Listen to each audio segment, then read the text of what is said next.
하나님 역사의 시작은 동방의 에덴 동산, 천국을 만드는 것이었다.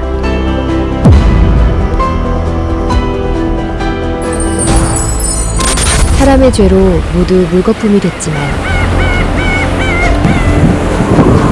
어리석게도 사람은 시초의 일을 알지 못해왔다. 창세기의 그 동방의 에덴을 무너진 낙원을 회복하는 역사가 여기에서 지금 있어졌다 그 말이요. 그 동방 과천에서 하나님의 마지막 역사가 나타났으니 이제 세상 만민에게 공개한다.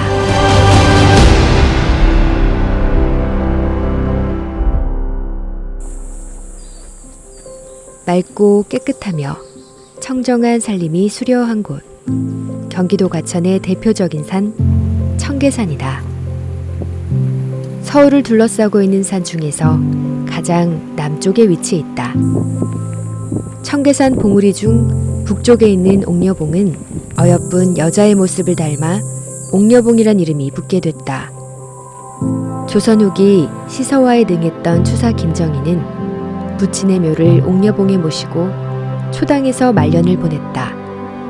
청계산이란 이름은 맑은 시냇물이 흐르는 산이란 뜻을 갖고 있다. 근데 이 청계산은 말 그대로 푸른 물이 흐르는 산이다. 그 이스라엘 백성들을 출애굽시키고 처음으로 도착하는 곳도 신의 산이라고 하는 것처럼, 그러니까 신의 계자, 맑은 물이 흐른다라는 것은 하나님의 말씀이 흐른다. 그래서 신의 산에서도 모세가 하나님의 법 2개의 동판을 받아서 내려오는, 즉 하나님의 말씀을 가지고 내려왔고 법을 가지고 내려왔고, 그런 이제 청계산이라는 이름이 근본적으로 그런 이름을 가졌고, 산 전체에서 뿜어내는 맑고 청명한 기운은 그야말로 생명 그 자체, 살아있음을 느끼게 한다. 어쩌면 자연 그대로 보존된 창조했던 본연의 모습이 제일 아름다운 것일지 모른다. 거룩한 창조주는 이렇게 맑고 깨끗한 곳에서 하나님의 역사를 펼치지 않았을까? 옥녀봉에서 내봉을 향해서 가는 이 능선이 역사의 현장을 우측에 놓고 우리가 이 길을 지금 걸어가고 있습니다.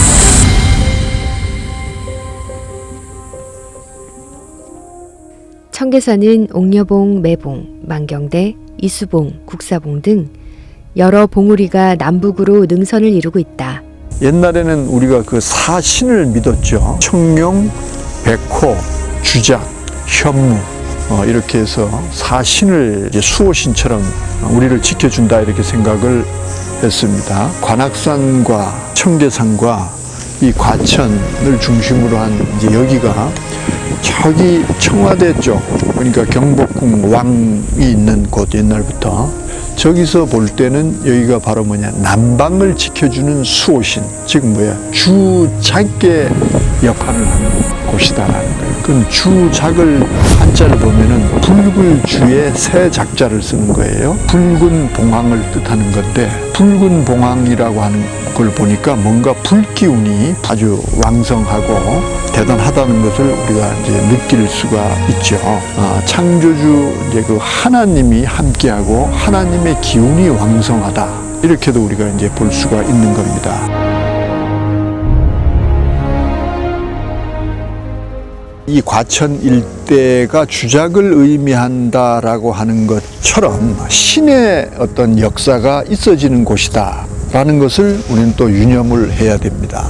그래서 여기에 보면은 정부 종합청사가 들어섰었어요. 그럼 여기는 어떤 세상의 정치와 어떤 관련된 것이 여기에 와서는 제대로 그 역할을 할 수가 없음을 우리는 또 한번 생각을 해보게 됩니다. 그래서 결국은 정부 종합청사가 세종으로 옮겨간 것처럼 저기는 세상과 같은 곳이고 여기는 신의 역사가 있어지는 곳이다라는 것을 이 모든 상황을 통해서 이렇게 좁혀 지금 들여온다. 과천의 옛날 지명은 동사힐이라고 불렸고 또 율목이라고도 불렸다. 광개토 대왕은 북벌 정책을 해서 고토를 다 회복을 했어요. 근데 그 아들이 이제 대를 이어받아서 등극을 해서 거꾸로 남진 정책을 해서 원래 이 과천은 백제 영토였단 말이죠. 남하 정책을 펼치면서 여기를 자기네 영토로 복속을 시켜버림으로 인해서 이게 고구려 땅이 돼버렸어요. 장수왕 때 여기의 이름을 동사힐이라고 했다. 또 율목이라고 했다. 그 율목은 밤나무가 여기 많아서 밤나무골이라는 그런 의미를 담고 있고, 동사힐이라는 것은 해가 뜨는 곳이다. 즉 동방이다. 그래서 여기는 옛부터 동방이라는 지명으로 이어져 왔고, 실제 여기에 보면은 과천에서 여기를 바라볼 때 광명이라고 하는 지명도 아주 옛날부터 이제 내려왔다. 그래서 그 광명이라는 곳에서 하나님의 역사가 이제 시작이 됐다.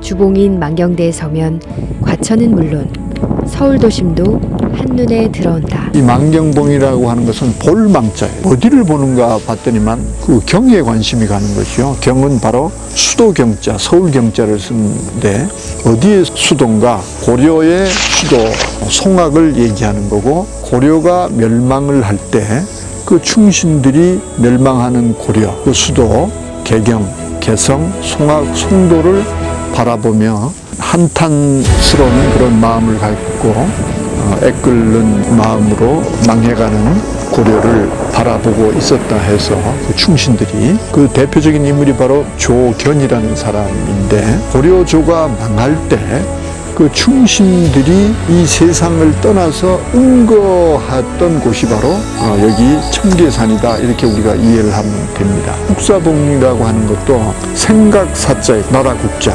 그러니까 멸망하는 고려, 그 나라를 생각하고 또 사모하고 그런 마음으로 있었던 곳이다 해서 국사봉이고, 이수봉도 목숨 숫자죠. 목숨을 2번이나 던진 곳이다 해서 이수봉이다. 이러한 어떤 그 사연을 다 가지고 있는 그런 봉우리들이 쭉 이렇게 연결되어 있어요. 그 다음에 이제 요 뒤편에 넘어가면 청계사라는 절이 있는데, 이 청계사라는 절도 망해가는 고려의 충신들이 어떻게 다시 재건을 할 수 있을까 하고 거기에 모여서 머리를 맞대고 여러 가지 궁여지책을 논의하던 이제 그런 곳이 바로 그 청계사다.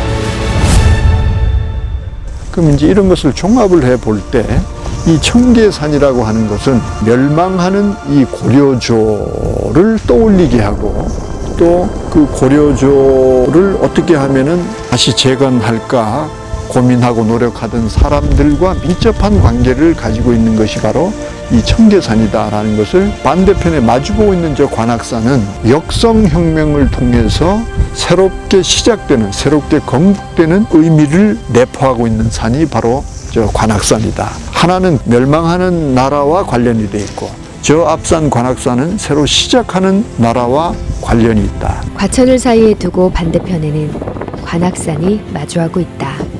산 정상부가 갓을 쓰고 있는 모습을 하고 있어 갓관자와 큰 산을 뜻하는 악자가 만나 관악산이라고 부르게 됐다.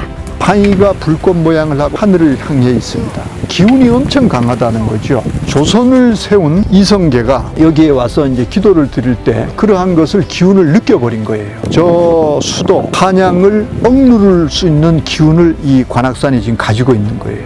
그래서 저 꼭대기 바위에다가 이걸 물두멍 같이 이걸 파서 물을 고아 놓은 겁니다. 불하고 물은 이제 상극이니까 불 기운을 다운을 시키기 위해서 그러한 어떤 방도를 택했다라는 우리가 이제 생각을 해볼 수 있고, 경복궁에서 바로 정남향으로 위치하고 있는 것이 바로 관악산이에요. 근데 이 관악산의 모양이 불꽃 모양으로 엄청난 기운이 궁을 향해서 세력을 뻗치고 있으니까 이걸 막아야만 궁이 환란을 안 입겠다 해가지고 경복궁 앞에다가 2개의 해태상을 만들어 놓은 이유도 바로 거기에서 기인되고, 가장 중요한 조처를 한 것이 바로 뭐냐 하면은 궁을 중심으로 한양은 4대 문을 만들게 됩니다. 유교에서 가장 중요하게 여기는 덕목이 바로 인의예지신이라고 하는 거예요. 동인지문, 돈의 남대문, 숭례문, 그 다음에 숙정문이라고 합니다. 하늘에도 보니까 4개의 문이 있어요. 그것을 이제 내생물이라고도 하고, 저 불교에도 가보면 그걸 사천왕문이라고도 하고, 그래서 이런 모든 모양을 우리는 이 만물 가운데서도 그런 하나님의 뜻을 은근히 다 보이고 있구나 하는 것을 우리가 발견할 수 있어요. 근데 인의예지 신이거든 사실은. 그럼 하나가 남는 거예요. 그거까지 끼워 맞춘 게 바로 뭐냐? 종각이에요. 종각, 보신각. 이 숭례문을 이제 주목해 보자는 거예요. 자, 숭례문이 바로 경복궁과 이 관악산과 관통하는 지점에 그 남대문이 있는 거예요. 일부러 그 지점에다가 숭례문을 세운 거예요. 관악산을 막기 위해서. 그래서 숭례문에 보면은 현판은 말 그대로 현판이니까 옆으로 무슨 문 이렇게 쓰는 거예요. 모든 현판은. 근데 숭례문만큼은 어떻게 돼 있어요? 숭례문 이렇게 돼 있어요. 숭례문. 숭례문의 숭자를 보면은 숭배할 숭자라는 것처럼 뭔가 융숭한다 그러죠. 타오른다, 커진다. 이제 그런 뜻을 가지고 있는 거예요. 마루 종자에다가 위에 네 산자가 하나 붙어 있어요. 그래서 그 한자의 모양이, 형상이 꼭 불꽃 모양이에요. 불꽃. 그러니까 이 불은 물로도 끄고 막지만은 불은 맞불을 친다라는 말이 있어요. 불은 불로 막는다. 한자 자체도 불꽃 모양인데다가 또 세로로 하늘을 향해서 세우니까 여기서 오르는 화기를 봉궁까지 오기 전에 이 문에서 막아라 하고, 여기가 어떤 곳이라는 것을 암시하고 있죠. 저기가 진짜가 아니고 여기가 진짜다라는 것을 우리는 깨닫게 되는 순간이었죠. 그게 바로 해 역사가, 불의 역사가 여기서 일어나는데 그렇지 않겠냐. 하나는 지는 거고 하나는 쓰는 거예요. 이 관악산은 잃어버린 만국을 달래던 저 청계산하고 달리 부패한 고려를 무너뜨리고 이성계가 조선을 세우고 무학대사와 함께 찾아온 곳이 바로 뭐냐? 이 관악산이라는 대목. 그 후대 왕들이 계속 여기에 와서 하늘의 천재를, 백일기도를 여기 와서 드렸다라는 이런 모든 내용을 볼 때 청계산과 관악산이 가지고 있는 것은, 저기는 한 시대가 끝나는 내용을 지금 담고 있고 여기는 새로운 시대를 일으키는 역사가 담겨져 있고 그러한 기운이 있다. 계시록에는 하나님의 나라가 세워졌으나 부패의 멸망을 받게 되고 다시 하나님의 나라가 재창조되는 것을 예언하고 있다. 이처럼 청계산과 관악산은 과천이 신의 역사가 펼쳐진 진정한 동방이라는 사실을 담고 있었던 것이다.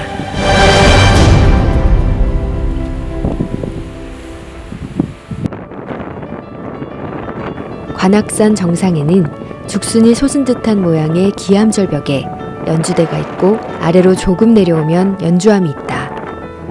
연주함은 의상대사가 원래 관악사로 창건한 것을 조선 태조 때 중건했고 이를 양녕대군과 효령대군이 머물면서 현재의 위치로 옮긴 것으로 전해진다. 태종, 그 이방원, 조선 3대 왕의 아들이 첫째가 양녕대군이고 둘째 아들이 효령대군이고 셋째 아들이 충녕대군, 즉 세종대왕이 되는 겁니다. 효령대군은 세종대왕의 형으로 효성이 지극했고 활쏘기에 능해 늘 아버지 태종을 따라 사냥터에 다녔다. 이제 효령대군과 양녕대군이 이 관악산을 찾고 연주대를 찾은 배경은 원래 이 양녕대군은 세자였어요.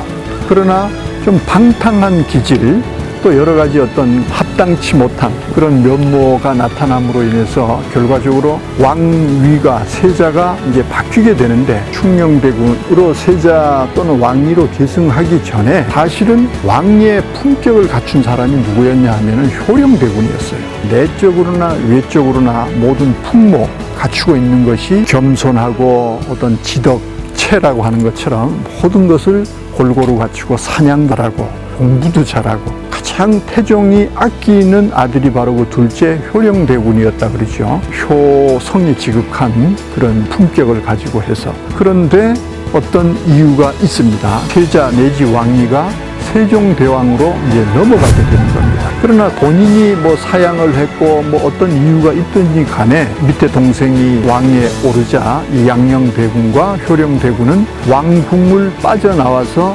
동생의 권자에서 이 나라를 마음껏 통치를 하게끔 나오게 됩니다. 처음으로 발을 디딘 곳이 바로 이 관악산이고 바로 저 연주대예요. 경복궁 그 궁궐이 훤히 바로 눈앞에 보이는 그런 자리가 바로 그 연주대입니다. 버리고자 했던 그런 마음, 그런 권력욕도 다시 생길 수가 있고 하는 어떤 이런 우려를 스스로 그것을 마음을 다스리는 차원에서 그런 생각이 나지 않게 하기 위해서 한양이 보이지 않는 이 밑으로 자리를 옮겨서 여기다가 터를 닫고 연주암을 만들고 여기서 수도 생활을 한 분이 바로 그 효령대군이다. 이 효령대군은 90세까지 사신 분이에요. 조선 왕조 가운데 가장 장수한 분이 바로 효령대군이고 오늘날까지 그 효령대군파라고 하는데 어마어마한 그러한 후손이 이렇게 각처에서 이렇게 살아가고 있는 그런 모습을 우리가 확인할 수 있는 것처럼 덕을 아주 가지고 있는 분이 바로 이 효령대군이었다. 나중에 이제 연세가 드시고 왕궁에 들어가서도 왕위를 이어가는 그런 사람들에게도 전혀 어떤 방해가 되지 않고 나라를 잘 다스릴 수 있도록 권면하고 지도하고 그러니까 왕손의 가장 어른으로서 90세까지 살았으니까 성종 때까지 살아 있었다고 합니다. 성종 때 수많은 왕들이 효령대군이 살아있는 동안에 거쳐갔을 정도면은 이분이 도대체 어떤 분인가를 우리는 이제 가늠이 가능하다.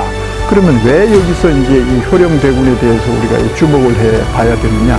우리가 확인해 본 이 빛고울에 빛으로 나타나서 빛의 역사를 한 그 한 빛, 하늘이 택한 한 사람이 바로 그 계보를 이어받은 효령대군의 19대 손으로 이 땅의 빛으로 태어나서 빛의 역사로 이 하늘의 역사를 마무리 짓는 하나님의 말씀과 만물을 통해서 있어진 모든 역사와 모든 것이 다 빛의 역사를 일으키는 한 사람, 빛의 역사가 이루어지는 한 지역, 한 지점을 향해서 모든 것은 다 이렇게 모아져 오는 것을 우리는 발견을 하게 된다.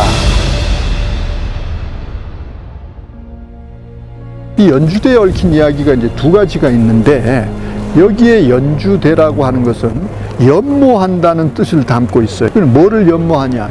주인을 연모한다는 거예요. 고려가 망하고 그 고려 임금을 향해서 충신들이 여기서 개성을 바라보며 송악을 바라보며 한을 달랬던 그런 곳이다. 그러면 조금 전에 말했던 망경봉과 지금 일치하는 대목이 있는 겁니다.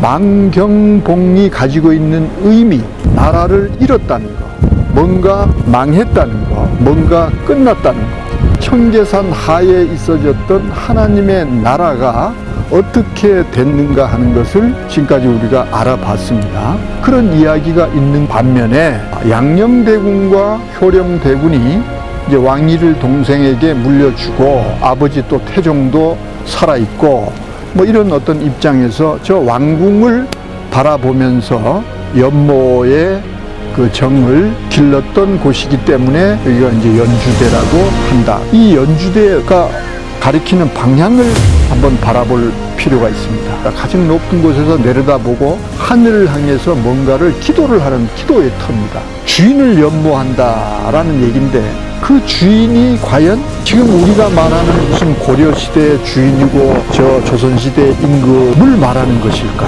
그래서 모든 것에는 표면적인 것이 있고 이면적인 것이 있다. 잃어버린 저 하나님의 나라, 저기를 향해서 마치 고려의 충전들이 망한 고려를 향해서 애타는 마음으로 기도를 한 것처럼 연주대가 지금 가리키는 방향을 봤을 때는 그러한 내려오는 이야기 속에 참으로 우리가 발견해야 하는 것은 잃어버린 하나님의 나라를 다시 회복하는 이 과천, 이 해돋는 곳, 또 장막 성전이 있었던 그 막대리를 향해서 바라보고 기도를 지금 하고 있는 모습을 우리는 분명히 여기서 정확하게 정방향을 가리키고 있는 모습을 발견을 하게 됩니다.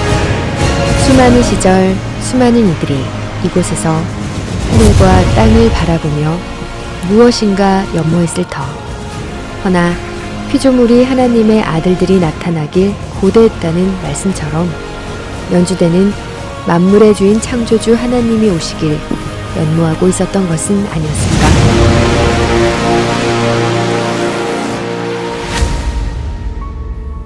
그동안 살펴본 역사와 지명, 인물, 그리고 모든 만물이 모두 한 곳을 가리키고 있었다는 사실을 발견할 수 있다.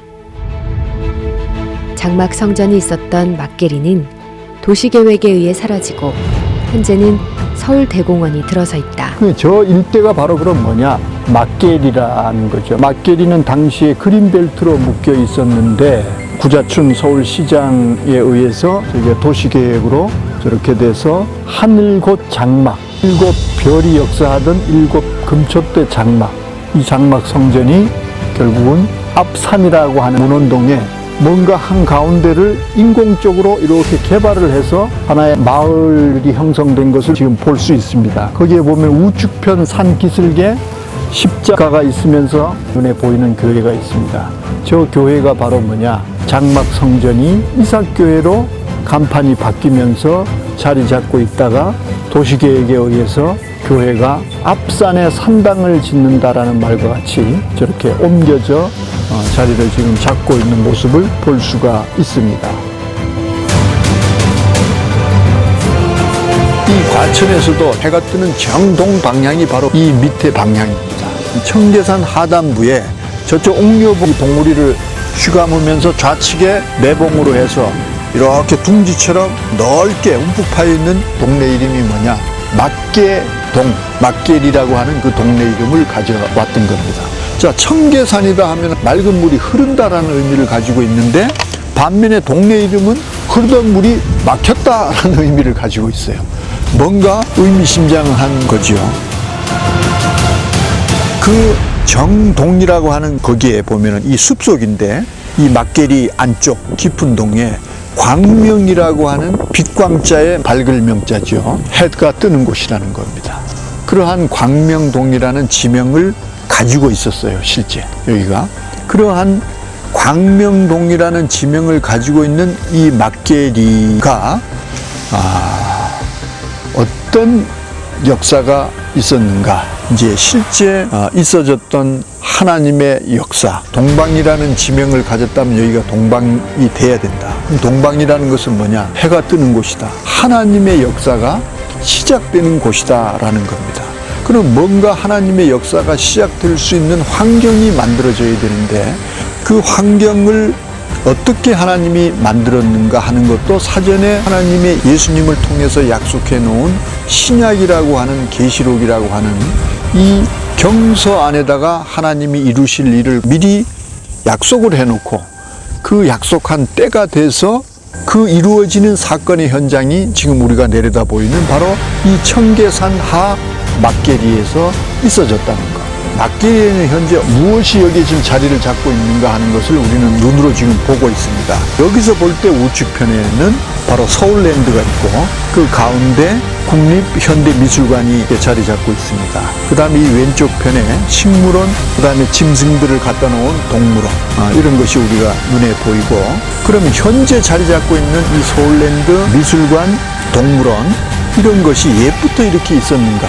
그것이 아니다라는 거죠. 여기는 옛부터 막계리라고 했던 것처럼 광명이라는 작은 동네가 자리 잡고 있었던 것처럼, 그런데 이러한 곳에서 하나님의 역사가 어떻게 시작돼서 그것이 어떻게 끝이 났고, 이런 모든 내용들을 앞으로 이제 하나하나 우리가 더 살펴보게 될 것입니다.